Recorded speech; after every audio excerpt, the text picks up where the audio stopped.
This is True News Headlines. I'm Doc Burkhart. And I'm Kerry Kinsey. It's Tuesday, December 10th, 2019, and these are your uncensored news headlines.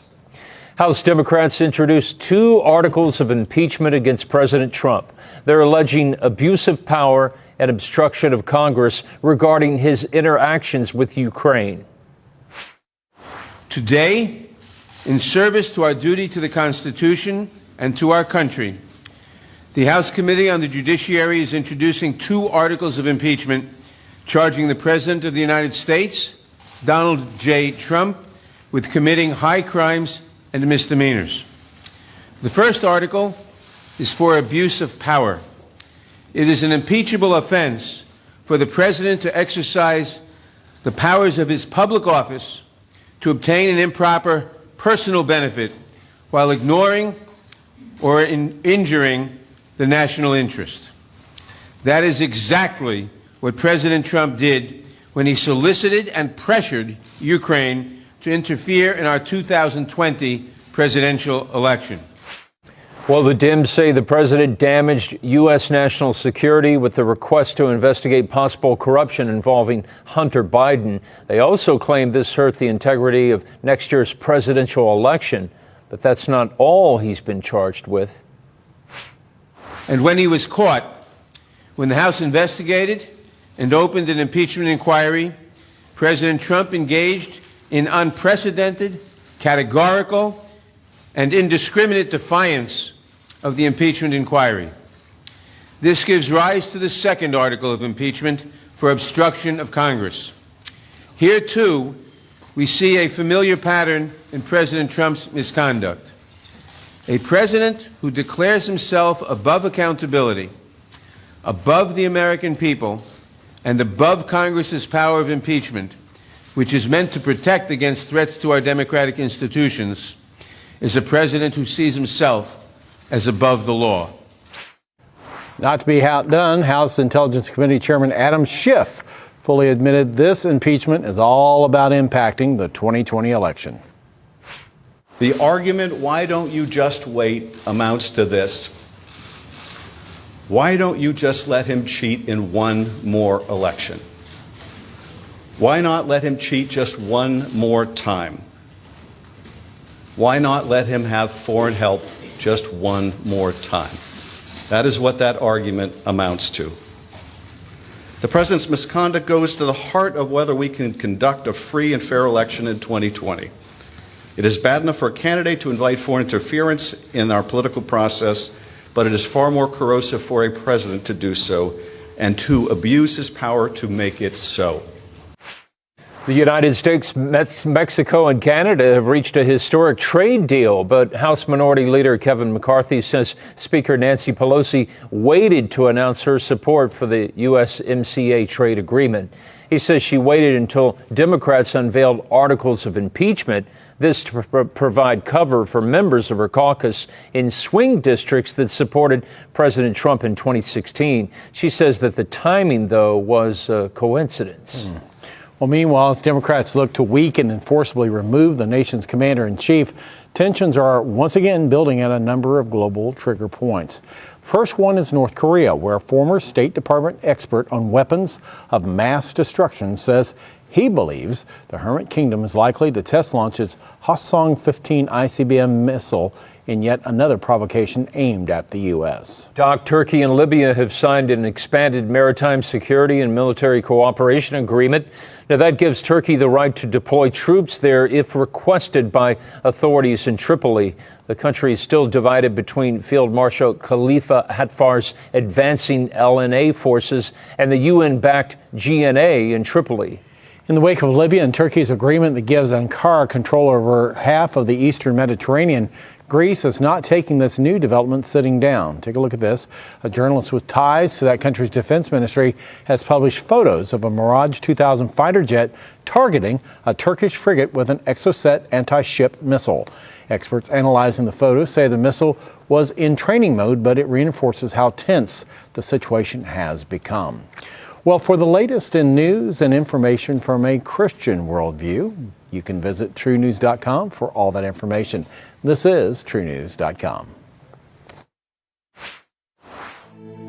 This is Max McLean. Scripture is filled with wise words. Listen to the Bible from Proverbs 28. When the righteous triumph, there is great elation. But when the wicked rise to power, men go into hiding. He who conceals his sins does not prosper, but whoever confesses and renounces them finds mercy. Blessed is the man who always fears the Lord, but he who hardens his heart falls into trouble. He whose walk is blameless is kept safe, but he whose ways are perverse will suddenly fall. A greedy man stirs up dissension, but he who trusts in the Lord will prosper. He who trusts in himself is a fool, but he who walks in wisdom is kept safe. From Proverbs 28, listen to the Bible. It's great for the soul. Welcome back to True News Headlines. Here's some more stories that we're looking at. Carrie? Well, Doc, Russia and Ukraine have agreed to a ceasefire in the Donbass region of Ukraine before the end of the year. Now, Presidents Putin and Zelensky met in person for the first time on Monday, this in a bid to resolve a long-running conflict in eastern Ukraine between pro-Russian separatists and Ukrainian forces.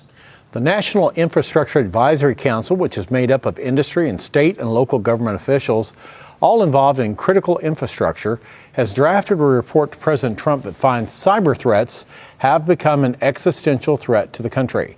Now, these officials are demanding bold action in response to that impending threat.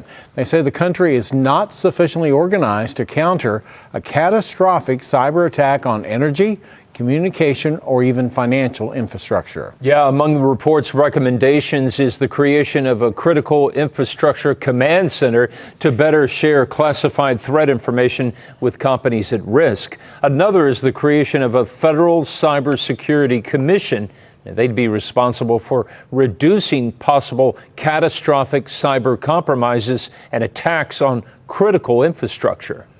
What if you can't share the news? Be the news. The Zionist push to shut down this ministry continued today. Jewish Insider reported that prominent members of Congress want your True News team to lose their press access to the White House. Now, according to the report, Congressman Ted Deutsch and Congresswoman Elaine Luria accused True News founder and host Rick Walls of denigrating Jews and repeating anti-Semitic conspiracy theories. You know, Rick will have some more about that, say a lot more about that during tonight's Godcast, so stay tuned for that. Yeah, and listen to this also, Doc. Earlier this week, Congressman Deutsch wrote an op-ed for the Times of Israel. Now, he wants the U.S. to adopt the definition of anti-Semitism by the International Holocaust Remembrance Alliance. Created in 2016, it says that anti-Semitism is a certain perception of Jews that's expressed as hatred of Jews. The congressman claims the definition wouldn't change our protected rights to free speech. He says it's already used by the state and education. The war in Afghanistan has now continued for, listen to this, 6,638 days. In that time, there have been nearly 2,400 Americans killed and more than 20,000 wounded at a cost of more than $1 trillion. And now, an explosive report by the Washington Post details how Pentagon officials have continuously lied to the public about the level of progress being made in the war. Those officials have been accused of, as the report states, making rosy pronouncements that they knew were false by hiding unmistakable evidence that the war has become virtually unwinnable. Neocon Apostle Rick Wilson wants those who oppose mandatory vaccinations to be rounded up like animals. In a tweet over the weekend, he wrote that anti-vaxxers are a scourge and should be placed in re-education camps. He says they should have their property seized and their kids put in protective custody. Even scarier is the fact that his vicious tweet got nearly 8,000 likes on Twitter. Of course, it did not violate the platform's community standards. Go figure that one out, Carrie. Well, the atheist free thinkers over at the Freedom from Religion Foundation are now demanding that an Alabama sheriff stop mentioning prayer in his Facebook posts. The Madison, Wisconsin-based atheist group claimed Walker County Sheriff Nick Smith's calls for prayer amidst tragedy are a violation of the Constitution's Establishment Clause, because not everyone believes in the same religion. Sheriff Smith told a local TV station that the FFRF can go pound sand. U.S. Supreme Court has refused to hear the case against a Kentucky law that requires mothers to view an ultrasound before they're allowed to murder their unborn children. No reason was given, but the decision allows an appeals court decision that upheld the 2017 law to stand. The ACLU had represented a Louisville abortion mill that was fighting the law. Kerry, Kentucky officials had been barred from enforcing the law due to lower court orders that are now lifted. Studies suggest that women are far less likely to murder their unborn children when they are confronted by the humanness of the unborn child. That, of course, runs counter to the abortion activist argument that unborn children are merely clumps of cells. Well, Doc, Life site News got its Twitter account locked for violating rules by referring to the transgender activist who goes by the name Jessica Yanov by his birth name, Jonathan. LGBT activists call this dead naming, and Twitter rules forbid it. Mr. Yanov is the transgender who sued because he insisted beauticians should be required to wax his male parts. They refused, and now he's upset because he can't get a gynecologist to see him. Because he's a man, Kerry, okay? So, well, we're learning even more about those who were killed during the mass shooting at Naval Air Station Pensacola last week. Among them was Navy Airman Mohammed Hatem of St. Petersburg, Florida. Now, in a profile from the Washington Post, his high school track coach said that the 19-year-old had recently recommitted his life to Jesus Christ. And while he was unsure what he wanted to do with his life, he knew he wanted it to be something positive. Airman Hatem, Ensign Joshua Watson, and Airman Apprentice Cameron Walters all tried to confront the shooter, but all three died at the hands of Saudi Air Force Second Lieutenant Mohammed Saeed al-Shamrani. The men are being hailed as heroes for their act of self-sacrifice. Captain Timothy Kinsella, the commanding officer at NAS Pensacola, says if not for their efforts, the shooting death toll would have been far worse. Well, each day on trunews.com, we receive prayer requests from viewers and listeners just like you, and we'd love to hear from you and join together with you for God to answer your prayers. We pray over each of those requests on a regular basis. I'd like to share one of those with you now. Listen to this. Dear Rick, I need strength to overcome my recurring sin of selfishness. I now see it in my son, and I think back to those passages about sins passing down from generation to generation. I want to break the cycle for his sake as well as my own. And that's from Darren. Kerry? Darren's selfishness is the attitude of being concerned with your own interest above the interest of others. The Bible commands us to be humble and regard one another as more important than ourselves. Selfishness caused the rich young ruler to turn his back on Jesus. Proverbs 11:25 says, "The generous will prosper. Those who refresh others will be refreshed." Amen. Well, visit trunews.com and use the TrueNews app on your smartphone to submit your own need for prayer.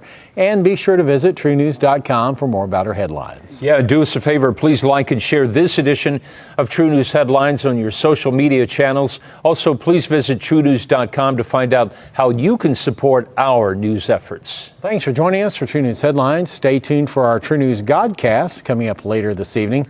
A major win for the Trump administration and Jared Kushner today as the USMCA, the biggest trade deal in the history of the world, as Wilbur Ross calls it, passes. The question must be asked, how on earth did two radically opposing sides of the political spectrum get together and pass this under the noses of the American people while the impeachment hearings were going on? Think about that. You know that Rick has to talk about it, right? Well, he's going to, so stay tuned. On behalf of Kerry Kinsey and the entire True News team, I'm Doc Burkhart for True News Headlines. God bless you. God bless you.